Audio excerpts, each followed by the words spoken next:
এমনি ইব্রাহিম আলাইহিস সালাম আবার খুশি হয়ে গেলেন যে আমার রবের নাম নিয়েছো, যাও আরেকটা উট তোমাকে দিয়ে দিলাম।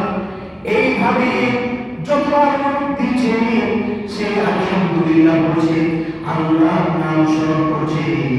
ইব্রাহিম আলাইহিস সালাম এইভাবে উট দিতে দিতে তার উটের পাল শেষ হয়ে যায়। শেষ পর্যন্ত ওই আগন্তুক বলে, তোমার নাম যতবার নিয়েছি তুমি তো তোমার খুশি হয়ে আমাকে একটা উট উপহার দিয়েছো, এখন তোমার উটের পাল শেষ, এখন যদি তোমার রবের নাম নেই তাহলে তুমি এখন আমার কি দিবা?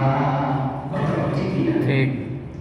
হযরত ইব্রাহিম বলে, ও আগন্তুক শোনো, আমার উটের পাল শেষ হয়ে গেছে, ঠিক আছে, এখন যদি তুমি আমার মাওলার নাম নাও, আমার রবের নাম নাও, তাহলে তোমার কাছে যে উটের পাল দিয়েছে সে উটের রাখাল হিসাবে আমি তোমার গোলাম হয়ে যাব।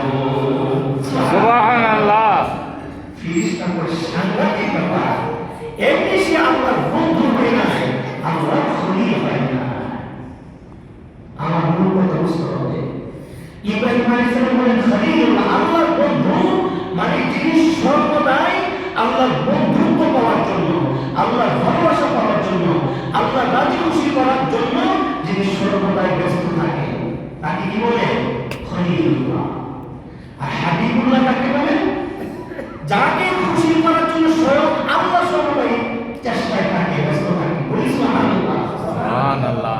এজন্য আল্লাহ বলেন, وَلَسَوْفَ يُعْطِيكَ رَبُّكَ فَتَرْضَىٰ। নবী, ও আমার হাবিব, কলিজার টুকরা নবী, আপনি আপনার রব আপনাকে এমন কিছু দান করবেন যেগুলো পেয়ে আপনি খুশি হয়ে যাবেন। সুবহানাল্লাহ। নবী যখন হিজরত করে মদিনা শরীফে গেলেন, আল্লাহ তাআলা কিবলা ঘুরিয়ে দিলেন বাইতুল মুকাদ্দাস, জেরুজালেমের মসজিদে আকসার দিকে সালাত আদায় করার জন্য নির্দেশ দিলেন। কিন্তু নবীজির মন বড় খারাপ যে ইহুদিদের কিবলার দিকে ফিরে আমাকে ইবাদত করতে হয়, সালাত আদায় করতে হয়। আমাদের পূর্বপুরুষ ইব্রাহিম খলিলুল্লাহ, ইসমাঈল জবিহুল্লাহ, তারা যে বাইতুল্লাহ দিকে ফিরে ইবাদত করেছে, সালাত আদায় করেছে, সেদিকে আমি করতে পারি না, মনে বড় শান্তি লাগে না। এই জন্য নবীজি এই চিন্তা করে আর বারবার আকাশের দিকে তাকায়। নবীজির মনে এই কষ্ট দুনিয়ার মানুষ না বুঝলেও কে বুঝেন? দুনিয়ার মানুষ নবীজির মনে কষ্ট না জানলেও কে জানে? আল্লাহ। আল্লাহ জানেন। আল্লাহ বলেন, নবী, দুনিয়ার মানুষ আপনার মনে কষ্ট বোঝে না, আপনার মনে কষ্ট না জানলেও আমি আল্লাহ জানি। আজ থেকে ঘোষণা করলাম, বাইতুল মুকাদ্দাসের দিকে ফিরে, জেরুজালেমের মসজিদে আকসা দিকে ফিরে আর ইবাদত করতে হবে না, সালাত আদায় করতে হবে না। আমি আল্লাহ ঘোষণা দিলাম, ফাওয়াল্লি ওয়াজহাকা শাতরাল মাসজিদিল হারাম। নবী, আজ থেকে আপনি কাবা শরীফ দিকে ফিরে সালাত আদায় করবেন, ইবাদত করবেন। বলি সুবহানাল্লাহ। সুবহানাল্লাহ। وَلَسَوْفَ يُعْطِيكَ رَبُّكَ فَتَرْضَىٰ। নবী, আপনার রব আপনাকে এমন কিছু দান করবেন আপনি খুশি হয়ে যাবেন। বলি সুবহানাল্লাহ। তাহলে স্বয়ং আল্লাহ নবীজির খুশির পিছনে দৌড়ায়। কথা বল ঠিক কিনা? ঠিক। আল্লাহ চিন্তা করে আমার নবী কিভাবে খুশি থাকবে, কিভাবে আমার নবী খুশি হবে। আল্লাহু আকবার। প্যারে হাজির, আমার আপনার কলিজার টুকরা নবী যখন মক্কা শরীফে কালিমার দাওয়াত দিচ্ছেন, নবীর মন বড় খারাপ।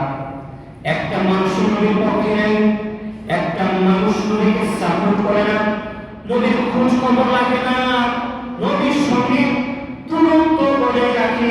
মনে বড় কষ্ট। ইসলাম এবং মুসলমানের অসহায় অবস্থা। আল্লাহর কাছে দোয়া করবেন, আল্লাহ আপনার ইসলামের জয়যাত্রার জন্য আপনি আমার অথবা আবু জাহালকে আপনি কবুল করেন।